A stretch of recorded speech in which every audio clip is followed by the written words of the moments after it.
Good evening, everybody. Our problem tonight involves something called the ceiling function. It's the opposite of the floor function. A lot of you have seen that, but let's just do a concrete example here. Let's say we have this. We want to know the ceiling of 26/3. Now, the ceiling function and its sister, the floor function, always return integers. All right. So in this particular case, 26/3 is equal to what? 8 plus 2/3. 8 plus 2/3, right? Now the floor of this would just be 8, but the ceiling is equal to 9. So it's the least integer that's less than the input argument, okay? Or what is it, the greatest integer? Yeah, no, the least integer that is greater than the input argument, which would be 9 right here, okay?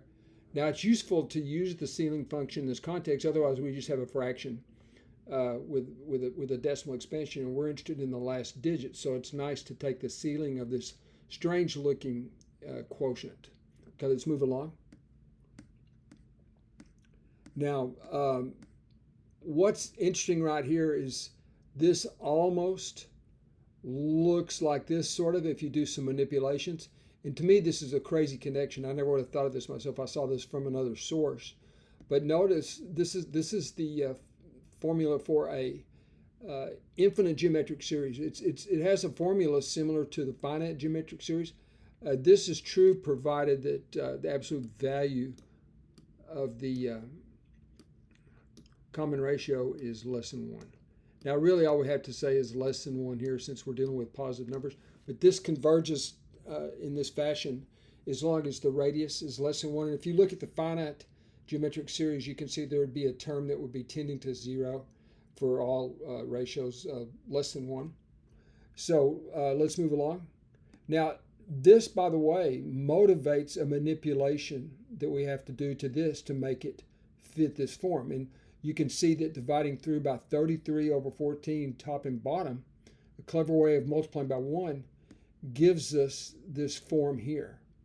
Okay, folks? So you see, what we've done is we've taken the object we're interested in, rewritten it equivalently to where it's in this infinite geometric series form, with 33 raised to the 11th power being the first term. Okay?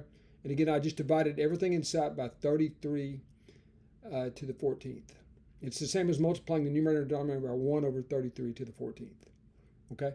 So what we have here is our original object, not counting the ceiling part, is just equal to this result given by this formula, okay?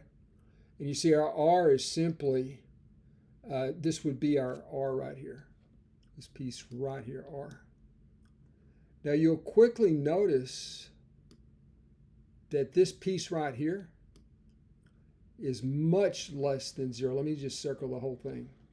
Okay, we have 33 to the 11th over 33 to the 14th, which is much smaller. 1,000 is not a very small number compared to 33 to the 14th. I mean, it's a small number compared to 33 to the 14th. And you see how we squared it here? It got even smaller.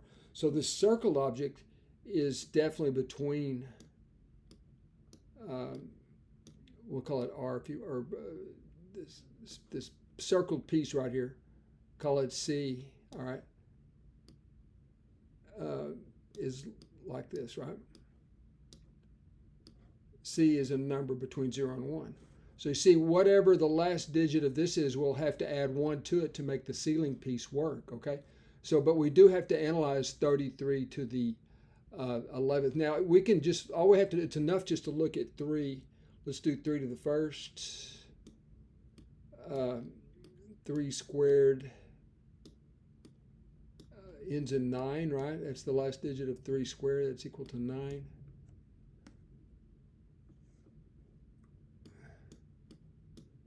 Okay, now 3 cubed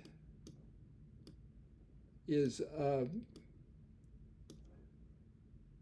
equal to 27. So its last digit would be 7, right? Now notice here we hit 3 to the 4th.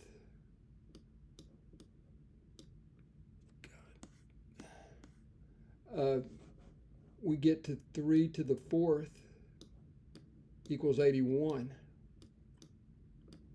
which ends in 1, right? So you see, y'all, what we have here is this pattern of it ends in 3, it ends in 9, it ends in 7, and then it ends in 1. So you see what will happen here when you cycle around, this will also end in 7. Okay, and then I didn't write all the steps, but I mean, you can see how it's a pattern. And 3 to the 11th will also end in 7. Right, folks? And you can kind of see how this would work. 3 to the first ends in 3, 3 squared ends in 9, 3 cubed ends in 7, 3 to the 4th ends in 81. And if you just keep circulating, you get this 3 cubed, 3 to the 7th, and 3 to the 11th, all ending in 7. Well, you see, that's exactly what we have right here, is 33 to the 11th. And it's the last digit that counts, right? So you see, this part ends in 7. So it's very clear that this floor has to be equal to 7 plus 1, right? Because this very small number still pushes it up to the ceiling. Okay, so 7 plus 1 equals 8 is our answer. Let me circle that. Okay, folks, and again, I thought it's pretty neat. It's kind of a neat appearance of an infinite series. Who would think that? It's sort of, well, if you know much about infinite series and what they converge to, you can see that this manipulation actually isn't too surprising, you know, because we get it to something that looks like the left-hand side of this infinite series formula. Okay, it's just not, who would think of that from the word get-go, okay?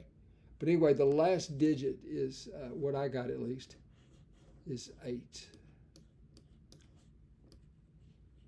Okay. And of course, if I'd asked for the floor, the answer would just be 7, right? If I'd asked for the floor of this expression, the answer would be 7. Okay. I think that does it.